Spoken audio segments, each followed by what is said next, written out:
சென்னையில் கலைஞர் குத்துச்சண்டை மைதானத்தில் நடைபெற்ற முதலமைச்சர் கோப்பைக்கான மாநில அளவிலான குத்துச்சண்டை போட்டியில் வெண்கல பதக்கம் பெற்ற திண்டுக்கல் மாவட்டத்தைச் சேர்ந்த கல்லூரி மாணவனுக்கு பாராட்டு விழா நடைபெற்றது. திண்டுக்கல் குத்துச்சண்டை சங்கம் சார்பில் மாவட்ட குத்துச்சண்டை சங்கம் செயலாளர் ராஜகோபால் தலைமையில் நடைபெற்ற இந்த நிகழ்ச்சியில் மாவட்ட தலைவர் மாதவன் உள்ளிட்டோர் வெற்றி பெற்ற வீரருக்கு பொன்னாடை அளித்து பரிசு வழங்கி பாராட்டினர். நெல்லை பொதுப்பணித்துறை செயற்பொறியாளர் அலுவலகத்தில் லஞ்ச ஒழிப்பு போலீசார் அதிரடி சோதனை மேற்கொண்டனர். சோதனை முடிவில் கணக்கில் வராத ரூபாய் 2,94,500 பணம் பறிமுதல் செய்யப்பட்டது. அரியலூர் மாவட்டம் ஜெயங்கொண்டம் தாலுகா அலுவலகம் முன்பு அரசு ஊழியர்கள் சங்கங்கள் சார்பில் ஆர்ப்பாட்டம் நடைபெற்றது. அப்போது தேர்தல் வாக்குறுதியான பழைய ஓய்வூதிய திட்டத்தை அமல்படுத்த வேண்டும், தமிழகம் முழுவதும் உள்ள காலி பணியிடங்களை நிறைவேற்ற வேண்டும் உள்ளிட்ட பல்வேறு கோரிக்கைகளை வலியுறுத்தி கோஷங்கள் எழுப்பினர். விழுப்புரம் மாவட்டம் செஞ்சியில் திறந்த வெளியில் பயன்படுத்தாமல் கிடந்த செப்டிக் டேங்க் தொட்டியில் தவறி விழுந்த பசுமாட்டை தீயணைப்பு மற்றும் மீட்புப் பணிகள் துறையினர் பத்திரமாக உயிருடன் மீட்டனர். ஜேசிபி வாகனம் வரவழைக்கப்பட்டு அப்பகுதியில் பள்ளம் தோண்டி அதன் பின்னர் பசுமாட்டை உயிருடன் பத்திரமாக மீட்டனர்.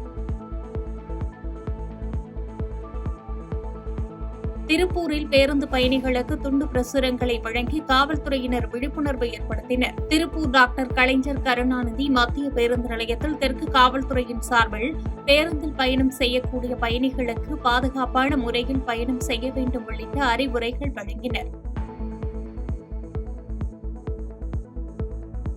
விருதுநகர் மாவட்டம் திருச்சுழி அருகே அரசு மாணவியர் விடுதியின் நுழைவாயிலில் உள்ள சிமெண்ட் ஸ்லாப் பெயர்ந்து விழுந்ததால் பரபரப்பு ஏற்பட்டது.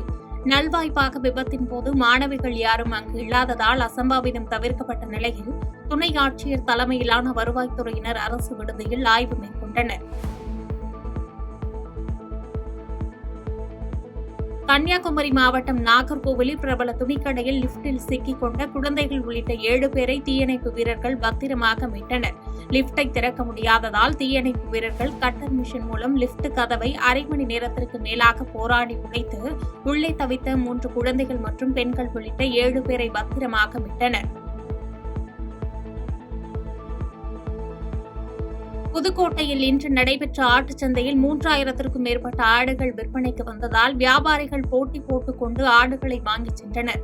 தீபாவளியை முன்னிட்டு கடந்த வாரத்தை விட ஆடுகளுக்கு 500 முதல் 1,500 வரை விலை உயர்ந்துள்ளதாக வியாபாரிகள் மகிழ்ச்சியடைந்தனர். மதுரை மாவட்டம் உசிலம்பட்டி வருவாய் கோட்டாட்சியர் அலுவலகம் முன்பு பழைய பென்ஷன் திட்டத்தை அமல்படுத்த வேண்டும் உள்ளிட்ட 10 அம்ச கோரிக்கைகளை வலியுறுத்தி கோரிக்கை அட்டை அணிந்து ஜாக்டோ ஜியோ அமைப்பினர் கண்டன ஆர்ப்பாட்டம் நடத்தினர். அரசு ஊழியர்கள் சங்கம், சத்துணவு ஊழியர்கள் சங்கம், கிராம நிர்வாக அலுவலர்கள் சங்கம் உள்ளிட்ட பல்வேறு அமைப்புகளும் இணைந்து தேர்தல் வாக்குறுதியை நிறைவேற்ற கோரி கண்டன கோஷங்களை எழுப்பினர்.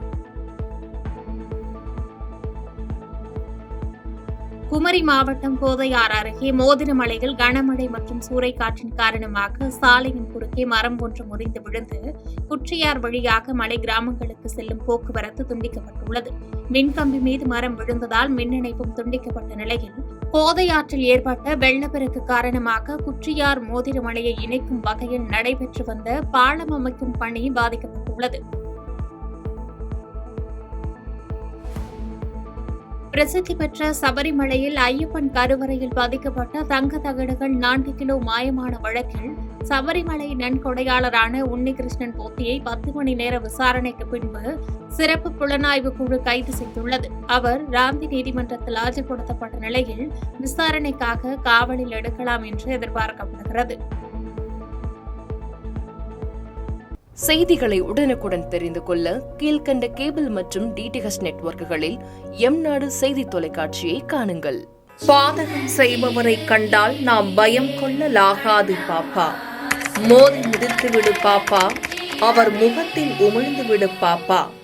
அண்மை செய்திகளை உடனுக்குடன் தெரிந்து கொள்ள இணைந்திருங்கள் எம்நாடு தொலைக்காட்சியுடன்.